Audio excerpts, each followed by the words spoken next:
Ah, si nous voulons la paix, nous devons nous préparer à la guerre.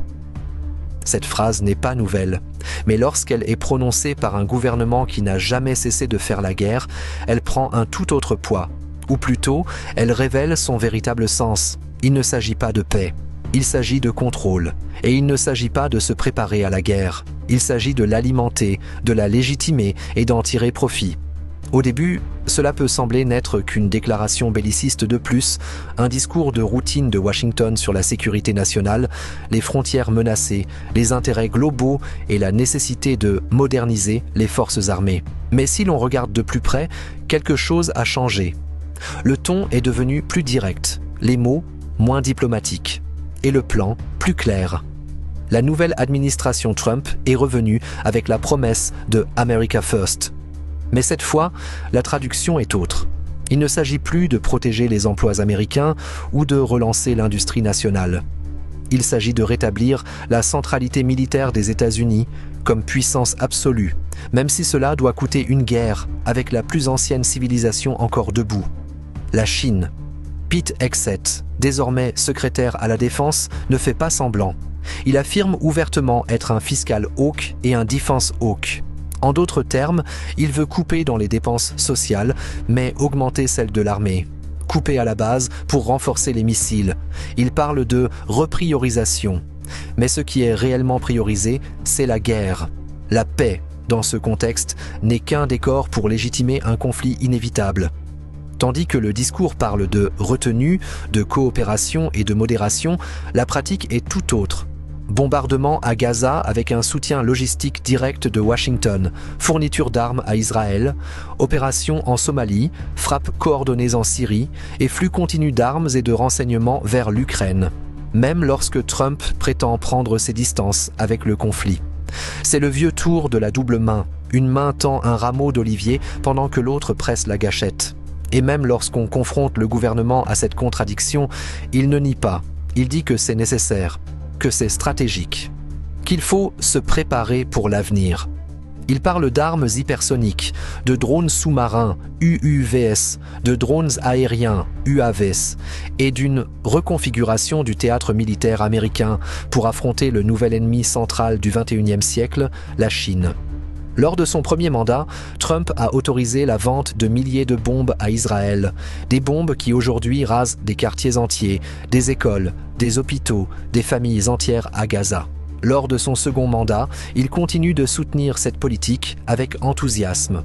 Dans le même temps, le gouvernement menait des opérations actives en Somalie, au Yémen et en Syrie.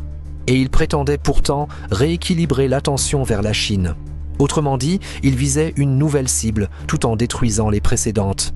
Sous Trump, les États-Unis ont continué à fournir des armements à l'Ukraine.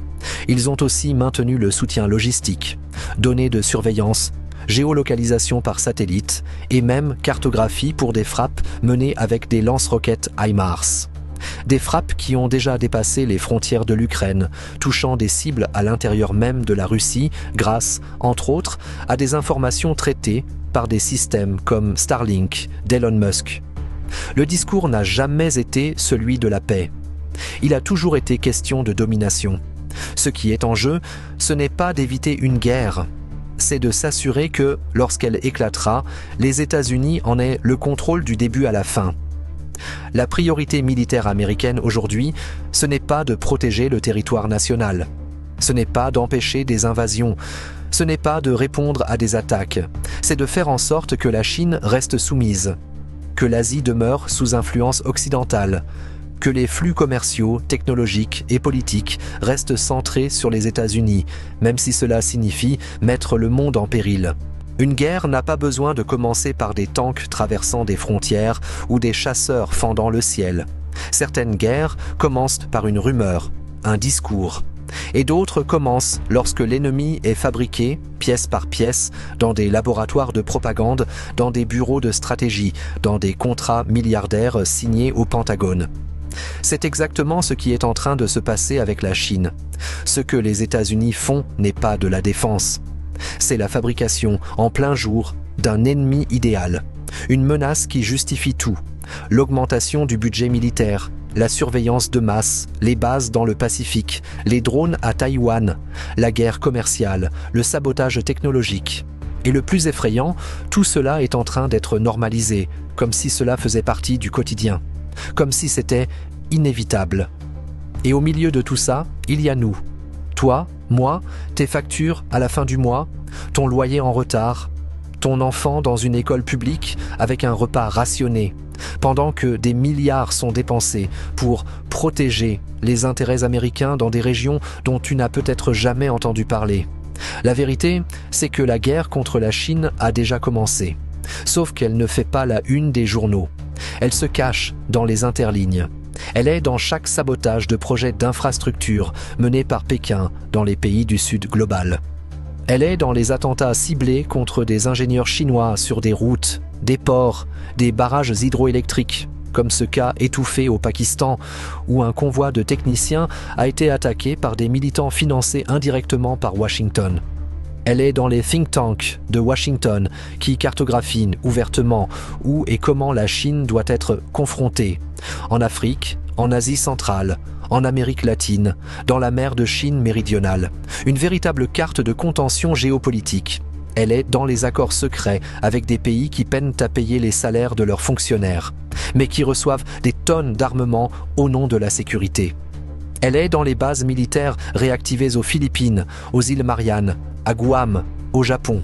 Ce qui est en jeu ici, ce n'est pas la sécurité, ce n'est pas la démocratie, ce n'est pas la liberté. Ce qui est en jeu, c'est l'hégémonie, c'est le marché, c'est le pouvoir. Et c'est exactement ce que le gouvernement américain veut que vous oubliez. Prenons le cas des Ouïghours, par exemple. Pendant des années, la Chine a été accusée de persécuter cette minorité. Mais ce que peu de gens disent, c'est que certains groupes extrémistes liés à des attentats séparatistes au Xinjiang ont été armés et entraînés avec le soutien logistique de réseaux financés par des ONG qui servent de façade à des intérêts stratégiques occidentaux. Le même schéma qu'en Libye, en Syrie et en Ukraine.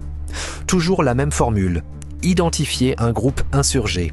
Amplifier la narration de l'oppression, l'utiliser comme tremplin pour déstabiliser le gouvernement central. D'ailleurs, quand la Thaïlande a expulsé des suspects de terrorisme liés au séparatisme ouïghour vers la Chine, le secrétaire d'État américain de l'époque, Marco Rubio, est intervenu publiquement pour condamner l'action, affirmant que les Thaïlandais devraient désormais se préparer à des représailles terroristes. Une menace voilée, déguisée, en lamentation, comme s'il disait « Vous saviez à qui vous aviez affaire. Maintenant, assumez. » Et tout cela, sous quelle administration? Sous Trump. Soyons clairs, la Chine a ses problèmes. Aucun pays n'est parfait. Aucun régime n'est pur. Mais l'idée qu'elle représente une menace existentielle pour le monde libre est une fiction utile pour un empire en déclin. Trump a annoncé que les États-Unis sont en train de réformer l'ensemble de leur appareil militaire pour une guerre qui n'a pas encore eu lieu, mais qui est déjà considérée comme inévitable. Les Marines ont été repensés comme une force anti-navire. Les tanks ont été abandonnés. Des bases stratégiques sont